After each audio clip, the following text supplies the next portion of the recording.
Welcome to Recap King. In this video, we will explain Death Sentence. This movie tells about Nick Hume, who is on his way home from a hockey game with his son, Brendan, and stops for gasoline. Helplessly, he sees a street thug kill Brendan while robbing the station. Believing the justice system will fail him, Nick goes after the killer himself, setting off a war between him and the killer's older brother. Will Nick succeed in taking revenge for his beloved family? Let's find out in Death Sentence.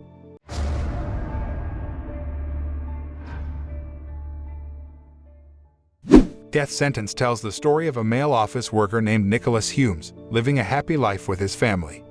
Nick has a wife named Helen Humes and two sons. The eldest son is named Brendan Humes, and the youngest son is named Lucas Humes. They live comfortably in their daily lives, but all the fun turns into a nightmare when a terrible incident happens to their family. One time, Nick was taking his eldest son, Brendan, to a hockey match because Brendan was appointed as a starter for his hockey team. Meanwhile, his wife and youngest son could not come because Lucas was scheduled to visit the dentist. During the hockey match, Nick was very proud to see his son's outstanding performance in the game. He excitedly cheered for his son's victory. On the way home, Nick and Brendan talked in their car. Nick had seen several sedans driving at high speed and became worried about it. Brendan shared his love of playing hockey and wants to continue to make it a career later. He wants to be a professional hockey player one day. Not long after, Nick realized that his car was running out of fuel, so he had to pull over to the gas station. While Nick was refueling their car, Brendan was allowed to buy soft drinks at the store near the gas station area. Unfortunately, a group of thugs came to the store and started making a fuss there. They shot everyone in the store. It turned out that they were a group of gangsters who were carrying out an attempted armed robbery at the store. After knowing his son was in danger, Nick immediately ran toward the store. But he was hit by another customer's car trying to escape from there. Nick fell and suffered a minor injury to his leg, making it difficult to walk. On the other hand, Brendan was scared at gunpoint by the gangsters. He raised his hands behind his back in hopes that he would be released. But unfortunately, one of the gangsters there ordered the other gangsters to kill Brendan. The gangster said that the murder would be a condition to join their group. The junior gangster obeyed and immediately slashed Brendan's neck with a machete he was carrying. After that, the gangsters escaped from the location. It was later discovered that they were a gangster group recruiting new gang members. And as a condition to join the gangster group, each member must commit various crimes at random to show their determination and courage. After Nick managed to get to his son, he immediately asked for help and took his son, who was lying limp, to the hospital. Unfortunately, his eldest son could not be saved. Brendan had already lost a lot of blood, and his injuries were too severe. Helen and her youngest son couldn't hold back their tears hearing the news. Nick tries to strengthen his shattered wife by hugging her, but Nick himself then feels very lost. That day was the start of a nightmare for Nick and his family. After Brendan's departure, Helen felt very sad and angry about what had happened to her son. She asks Nick to find out who killed her son and put him in jail. While Lucas was still crying over his brother's departure, he looked at the photo of the two of them when they were still together. Lucas didn't expect that his brother would leave so soon. The day after Nick's son's funeral, the police arrested 5 youths suspected of being involved in an armed robbery and murder at a convenience store the other day. Nick immediately recognized the face of one of the 5 suspects. The suspect in the murder of his son was still underage, named Joe Darley, the new junior member who joins the gangster group in the territory.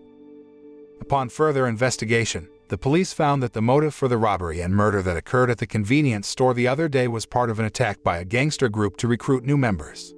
Knowing this, Nick felt very angry, because his son had to be the victim of brutal acts committed only to satisfy the crime suspects. On the day of the trial, Nick became the main witness of the robbery and murder of his son, but strangely, Nick refused to give his statement and let the suspect free. Nick's lawyers and judges were shocked at the statement and asked if Nick had really refused to testify. Nick emphatically stated that he refused to testify while giving an angry look full of hatred towards the suspect of his son's murder. After releasing him, Nick secretly follows Joe Darley's daily life and observes his activities with other gangsters. Nick sees Joe being praised by another gangster partner, Billy Darley, who is none other than his own older brother. Nick is disgusted by the gangster, who are proud of their crimes. It turns out that Nick didn't testify in court because he wanted to punish Joe Darley with his own hands, because the sentence that will receive underage Joe Darley in court will not be proportional to his son's death.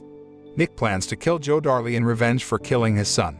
He also prepared a knife from his storage room and immediately met the young man. When Nick arrived at the gangster's place, Nick had doubts about what he would do but then continued his plan by killing Joe Darley. Nick stabbed him in the chest with the knife he was carrying and ran away. Instead of feeling relieved, Nick was even more frantic because he had just killed someone, which he had never done so far. After Nick returned home, his wife was shocked to see Nick, who came with bloodied hands. Nick immediately took a shower to clean himself. He was crying again because he couldn't do anything to bring his son back. Nick felt that he would never see his son again no matter what he did. Seeing her husband was broken, Helen also calmed him down. The scene switches to the moment where Billy Darley, the boss of the gangster group, gets news from his gangster colleague, Bodie, that Joe has been murdered. Hearing the news, Billy immediately realized that the person who killed his brother was Nick. The father of the murder victim was once committed by Joe. The next day, Billy orders his partner named Hiko to kill Nick. Nick, who was walking after he came home from work, realized that someone was following him from behind. When Bodie attacks with a gun, Nick quickly disarms the gangster and hits him with a briefcase. Then, Nick ran as fast as he could to save his life, but the gangster still kept on targeting him to the car park on the roof of the building. Nick fights with the gangster in the car and manages to escape. As a result of the fight, Tommy fell to death in the building because he was trapped in a car traveling at high speed. Billy and his gang fail to kill Nick. Billy still wants to continue his revenge for his younger brother's death. He sends his henchman named Bodie to deliver a package to the office where Nick works. Billy threatens Nick that he will kill his family. As soon as Nick got a package containing scribbled pictures of his family, he immediately called the police and returned home. Nick didn't expect that his trouble would be this big. Nick panicked and asked the police for protection to guard his house and family for 24 hours. However, because the number of members of the gangster group was more than the number of police officers on duty that night, all the police officers who were on duty that night were killed. Billy and all his gangsters managed to get into Nick's house. They quickly searched for Nick and his family. That night, Nick had to watch his wife and his son murdered. His wife and son were shot in the head, before Nick was finally shot in the stomach until he was unconscious. Billy and his partner thought that Nick was dead and decided to leave the house. After that incident, it turned out that Nick could still survive because the bullets that were fired did not damage his vital organs. His son also survived but was declared in a coma due to heavy bleeding and severe head injuries, while his wife died that same night. With his condition at that time, Nick became very angry because after losing his eldest son, he had to lose his beloved wife, and his youngest son seriously injured. Nick then decides to leave the hospital and return to his home. He plans to kill Billy and all the other gangsters to take revenge for his wife's death and the destruction of his family. When Nick got home, he immediately changed his clothes and took all his equipment and weapons. Then he went to the bank and withdrew all the money from his bank account. That night, Nick starts looking for Billy and all the other gangsters. After gathering information, Nick goes to a bar to look for Billy's whereabouts. Even Nick made a fuss with a bartender at the place because he didn't want to tell where Billy was. Nick also beats the bartender while giving him some money to force him to say where Billy really is. Shortly after, Nick managed to get information about Billy's whereabouts from the bartender. Before Nick left, he had time to ask the bartender where he could buy a gun. And coincidentally, the bartender directed Nick to a gangster who used to trade weapons in this town who was none other than Bones Darley. Nick went to the gangster's place and immediately bought a gun in the form of a long-barreled rifle. Bones Darley finally realized that the person who purchased the gun was Nick, who was currently targeting his son Billy. As a father, Bones Darley understands the revenge and anger felt by Nick for the loss of his beloved son. Therefore, Bones lets Nick kill his son, but he will not tell Nick where Billy is. Living as a genuine gangster, Bones thinks that life must be paid for life. After Nick got the gun, he prepared himself and all his equipment.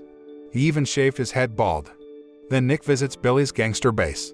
He finds one of the gangsters drunk with a woman and asks the gangster to call Billy and tell Billy to meet him at base camp before Nick kills the gangster with the revolver he carries. Billy felt very angry because the incident his partner was killed had to repeat itself. When Billy is about to visit the base camp, Billy's father restrains him and warns him to stay home. But Billy didn't care and instead shoots his father in the head with a gun and kills him. Meanwhile, Nick was killing the gangsters one by one at the base camp. As a result of a fight between Nick and members of the gangsters at base camp, he was seriously injured. When Billy arrived at the base camp, Nick managed to kill all the gangsters there. A pretty fierce fight between Nick and Billy ensued, but Nick could finally kill Billy that night, even though Nick was also severely injured in the shoulder and ear. Nick manages to revenge on the deaths of his son and wife, then all the devastation caused to his family. After completing his mission, Nick, who is still injured, returns home. He walked into his living room with a stagger and played a recording of when all his family was still alive together. Nick cried while reflecting on all the memories when his family still lived a calm and happy life. The moral that we can learn from this movie is that a good father will do anything for the happiness of his family and protect the integrity of his family. A good father can even turn into a monster when his family is hurt and destroyed by others.